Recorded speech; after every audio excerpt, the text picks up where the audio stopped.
Baik, terima kasih. Selamat pagi untuk kita semua. Di mana hari ini saya akan membawakan mata kuliah untuk Advanced Accounting, yaitu dengan topik transaksi antar perusahaan. Di sini terkait dengan obligasi, di mana perusahaan afiliasi biasanya saling pinjam meminjam uang, dan hal tersebut tidak menimbulkan masalah. Induk perusahaan itu hanya akan mengeliminasi utang piutang, berikut pendapatan dan beban bunganya juga di dalam proses penyusunan laporan konsolidasi. Masalah ini biasanya terjadi ketika suatu perusahaan afiliasi membeli instrumen liabilitas perusahaan afiliasi lainnya dari dua perusahaan. Misalnya perusahaan induk, kita bilang di sini B gitu ya, membeli obligasi anak perusahaan S dari bursa. Nah, dari sudut pandang konsolidasi, utang tersebut sudah lunas. Sedangkan dari sudut pandang si S atau anak perusahaan, utang tersebut masih beredar. Nah, retirement seperti ini disebut constructive retirement, yang berarti obligasi retired dari sudut pandang konsolidasi. Karena akun investment in bond akan dieliminasi dengan akun bonds payable dalam proses penyusunan laporan konsolidasi. Nah, selisih antara nilai tercatat bond payable dengan harga beli investment in bond ini yaitu laba atau rugi bagi konsolidasi. Constructive gains and losses-nya on intercompany bond.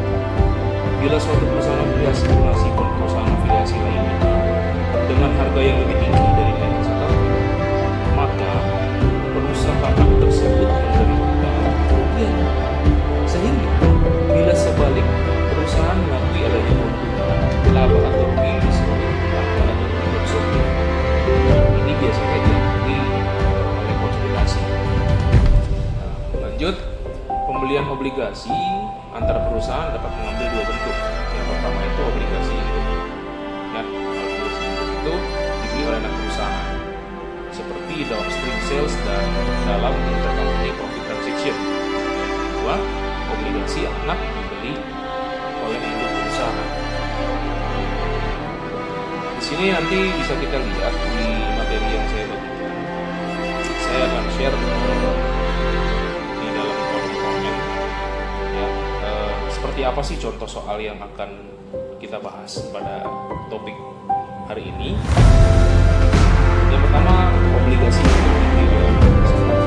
konstruksi retirement dari obligasi perusahaan. Jadi perusahaan obligasi sedang beredar, anak perusahaan akan mencari pembelian obligasi tersebut dalam akun investment bond. Baik itu maupun anak perusahaan tidak akan mengalami constructive gain or loss masing-masing.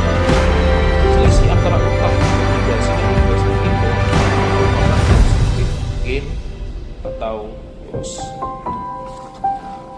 Di sini bisa kita lihat, nanti saya share soalnya ya, untuk lebih memahami apa sih yang menjadi topik dari mata kuliah Advance hari ini.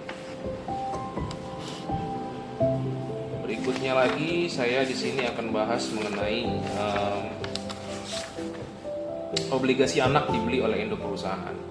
Nah, dalam kasus obligasi anak dibeli oleh induk perusahaan, maka pengakuan laba atau rugi konstruktif secara bertahap diakui juga oleh NCI, Net Cost Income ya, sehingga pengkreditan ke retained earning awal induk pada penyusunan laporan konsolidasi setelah tahun perolehan hanya sebesar persentase kepemilikan induk. Gitu. Ya.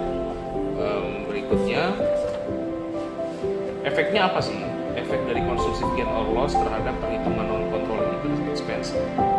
Bila obligasi anak dibeli oleh induk perusahaan, maka non-controlling interest akan menerima alokasi piecemeal recognition of construction gain or loss sebesar persentase kepemilikan. Ya. Nah, di sini yang menjadi intisari dari pembahasan hari ini, yang pertama ada dua ya. Pertama, jual beli surat utang antara induk dan anak perusahaan akan menimbulkan constructive retirement. Dari sudut pandang konsolidasi, utang tersebut sudah lunas. Ya, sedangkan dari sudut pandang S sebagai anak perusahaan, utang tersebut obligasi retired dari sudut pandang konsolidasi karena akun investment in bond akan dieliminasi dengan akun bonds payable dalam proses penyusunan laporan konsolidasi. Yang kedua, selisih antara nilai tercatat bond payable dengan harga beli investment in bond adalah laba atau rugi bagi konsolidasi. Nah, laba atau rugi konsolidasi ini hanya akan muncul dalam laporan keuangan konsolidasi pada tahun terjadinya jual beli obligasi. Tahun-tahun berikutnya, laba atau rugi dilaporkan di dalam akun earning yang secara bertahap akan menurun sampai dengan saat pelunasan obligasi.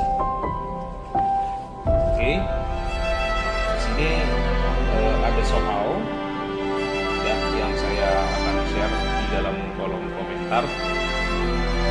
Nanti teman-teman mahasiswa atau umum silakan dipelajari di tempatnya masing-masing. Demikian materi saya hari ini. Jangan lupa bagi yang belum like dan subscribe, segera, karena subscribe